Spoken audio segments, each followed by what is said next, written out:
የሰይጣን አንዱ ማስፈራሪያው ምን እንደሆነ ታውቃላችሁ?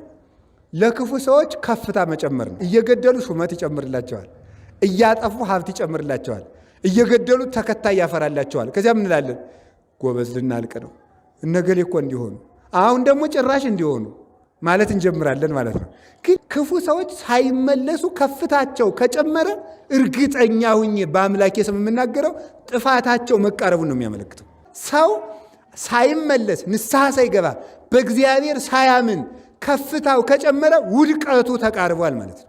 ከፍ ብሎ የወደቀ ሰው አሁን ጥያቄ ጠይቁ። አትበሳጩም እናንተ? አሁን ለምሳሌ እግዚአብሔር መቼም ቸር ነው፣ ኩራት እንዳልኮራ ስለሚያውቅ ለእኔ አሁን የፈውስ ሀብት ቢሰጠኝ ኖሮ ነው የለኝም አደራችሁ እና ቢሰጠኝ የተወሰነ 1-4 ህመም ኑሮባችሁ 3ቱን አድኜ ይህም በሌላ ቀን ብላችሁ ምለ አየቤተ ክነሰው ይኸው ደግሞ ለሌላ ቀን እኮ እንደው በቃ ደጅ ሊያጸናኝ እኮ ነው፣ ስገድልኝ እኮ ነው የሁሉ ነገር ነው ምንለው አይደለም እንዴ? እሱን ሌላ ቀን አለ። ለምን ነው ተመልከቱ።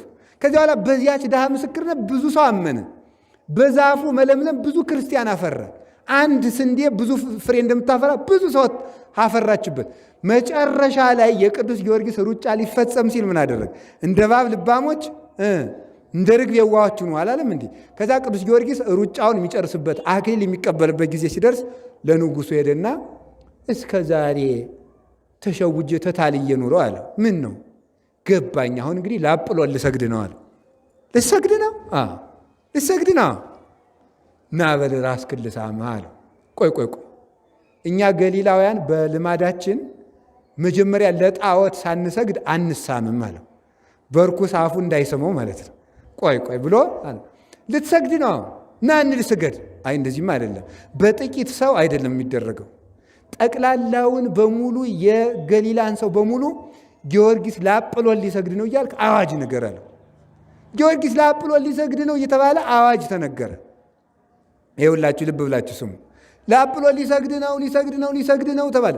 በቃ እንዲህ አድርገህ ልትሰግድ ከሆነማ አለው እሾመሃል መንግሥቴ እኩል ይሰጠን፣ እንዲያውም እኔ አዋጅ አስነግሬ እስከምመጣ አንተ ከንግሥቲቱ ጋር ተጫወት ብሎ ንጉሡ ከሚስቱ ጋር አስቀመጠው። እሱ ቆመና ዳዊቱን ይደግማል። አማልክት ይሆሙ ለአሕዛብ ዘወርቅ ወዘብሩር ግብረ ደጓ ለማያው አይን ቦሙ ወይሬው እዝን ቦሙ ወይሰሙ። ተመልከቱ፣ አፍ ቦሙ ወይነቡ፣ ከዚያ አንፍ ቦሙ ወያጼኑ እያለ እንዲህ ያነግ እግር ቦሙ ወይሐውሩ። የአሕዛብ አማልክት አጋንንት ናቸው። አይን አላቸው አያዩም፣ ጆሮ አላቸው አይሰሙም፣ እግር አላቸው አይራመዱም እያለ ይዘምራል። ንግሥቲቱ ትሰማል። ማንን ነው እንደዚህ የምትለው አለችው። ጣዖታቱን ነው አለችው።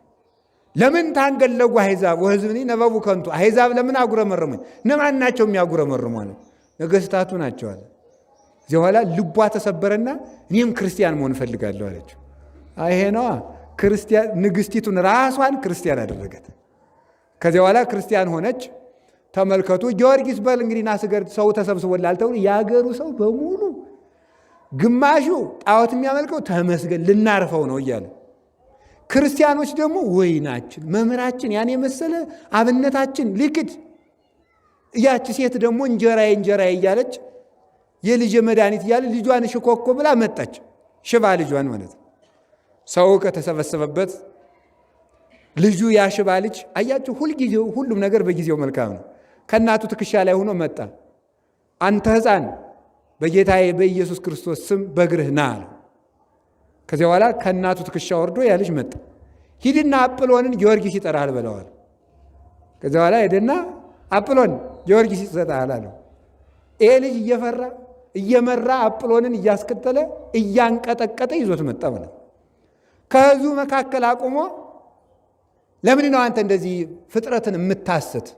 እኔ ሰዎች ነኝ የሰገዱልኝ፣ እኔ በማክሰኞ የተፈጠርኩ እንጨት ነኝ፣ የማውቀው ነገር የለኝም፣ ስገዱልኝ አላልኩም ብሎ እንጨቱን አስመስክሮ አንተም ያደረብህም ሰይጣን መሬት ተከፍታ ተዋጣችሁ ብሎ ከመሬት አሰጥሞ ሃይማኖቱን ገለጠ።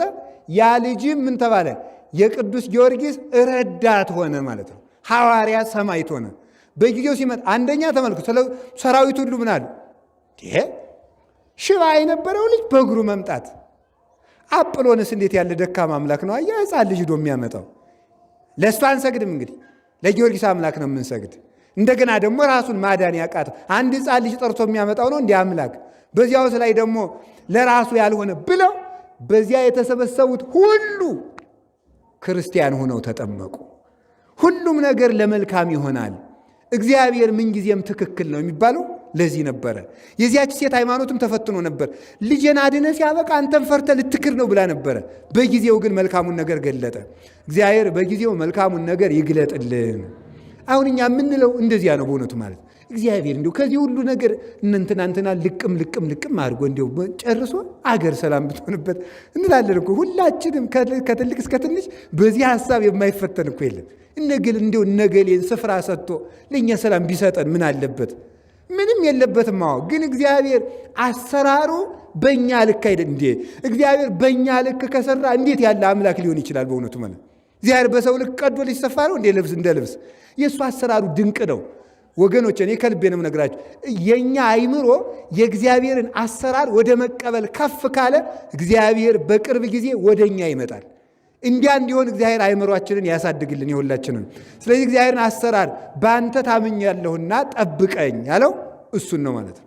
በእግዚአብሔር መታመን ማለት ክፉውን ነገርም መልካሙን ነገርን እግዚአብሔር ስለ መልካም ነገር ብሎ ያመጣዋል ማለት ነው እንጂ እግዚአብሔር ሁልጊዜ ክፉ ሰዎች እንዳይነሱ ያደርጋል፣ አጋንንት እንዳይነሱ ያደርጋል፣ ክፉን ሰዎች እንዳይነግሱ ያደርጋል ማለት አይደለም።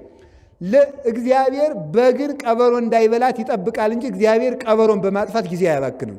ማወቅ ያለባችሁ እንደዚህ ነው። አይደለም ነው ንገሩኝ እንጂ እግዚአብሔር ቀበሮን ቢያጠፋ ነው ትክክል። ቀበሮ እያለ በግ ውላ እንድትገባ ቢያደርግ ነው በሉ እንጂ ንገሩኝ። ቀበሮ እያለ ባንበላ ምንድቅ? ይህማ የፈሪ ነገር ነው እኮ ቀበሮ እያለ እንዳይበላ። ስለዚህ ሐዋርያትም እንዳላቸው ሰምታችኋል። ምንድን ያላቸው? ወናሁ አነ እፌንወክሙ ከመ አባግ ማእከለ ተኩላት፣ እንደ በጎች በተኩላዎች መካከል እልካችኋለሁ አለ። ተኩላዎችን አጠፋላችኋለሁ አይደለም ያላቸው፣ እንደ በጎች በተኩላ መካከል ልክ። ስለዚህ ሊቃውንት ሲተረጉ ምን አሉ? ተኩላ አለ ብሎ በግን ከቤት እንደማያውሉት ማለት ነው።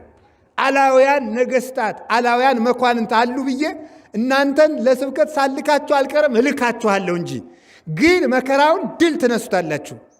እግዚአብሔር ክፉ ሰዎችን እንዲያጠፋ አንለምነውም። ቢቻል ልብ እንዲሰጣቸው እንለምነዋለን። ሁለተኛ ደግሞ ክፋታቸው እኛን ምንም ማድረግ የማይችል እንዲሆን እግዚአብሔር እንዲያደርገው እንለምነዋለን። ደግሞ ያን ያደርጋል። እመኑ በሙሉ ልባቸው። እውነቴን ነው የምነግራቸው። ክፉ ሰዎች በመኖራቸው አትፍሩ፣ አትጨነቁ።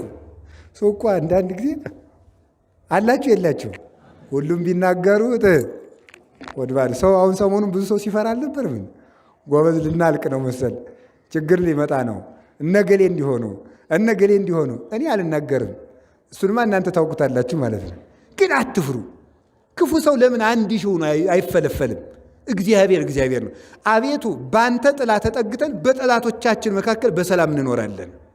እንዲያውም እግዚአብሔር ጠላት እያለ ክፉ ሰዎች እያሉ ማኖሩ ድንቅ እንዲሰኝ ነው ክፉ ሰዎችን ዕድሜ የሚሰጣቸው። ተንኮላቸው ጫፍ እስከሚደርስ ድረስ ዝም እንደሚላቸው ማወቅ አለባቸው። እግዚአብሔር ደግሞ መጨረሻ ላይ እንደሚመጣ ማወቅ አለባቸው። አንዳንድ ጊዜ ሰይጣን ምንድነው መሰላችሁ? የሰይጣን አንዱ ማስፈራሪያው ምን እንደሆነ ታውቃላችሁ? ለክፉ ሰዎች ከፍታ መጨመር ነው። ከፍታ እየገደሉ ሹመት ይጨምርላቸዋል፣ እያጠፉ ሀብት ይጨምርላቸዋል፣ እየገደሉ ተከታይ ያፈራላቸዋል። ከዚያ ምን እንላለን? ጎበዝ ልናልቅ ነው፣ እነገሌ እኮ እንዲሆኑ፣ አሁን ደግሞ ጭራሽ እንዲሆኑ ማለት እንጀምራለን ማለት ነው። ግን ልብ ብላችሁ ስሙ።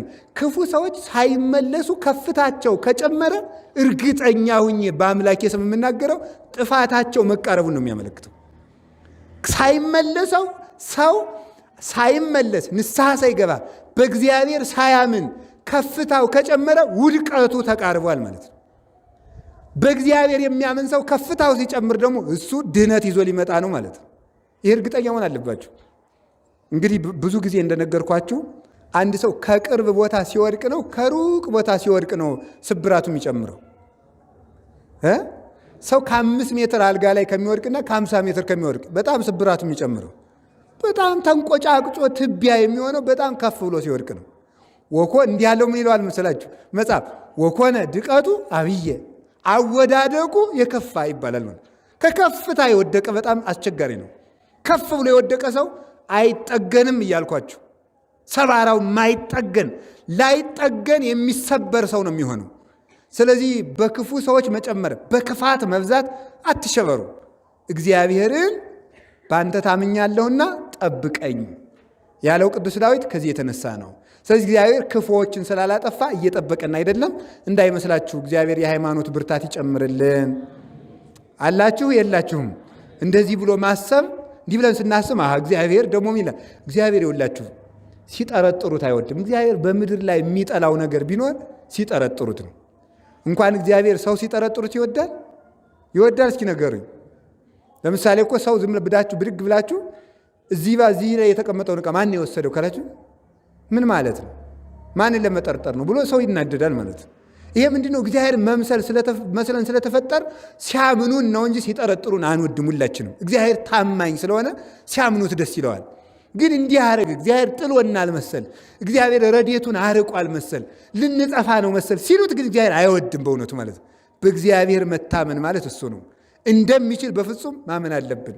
እንደገና ደግሞ ያደረጋቸውን ታምራት፣ ያደረጋቸውን የቅዱሳን ታሪኮች፣ ሕገጋቱን፣ ትእዛዛትን ሁሉ እውነት በእውነት ብሎ ማድረግ፣ ሳይጠራጠር ሕጉን ማድረግ ዋጋ ያሰጣል ማለት ነው። ይህን የተናገረ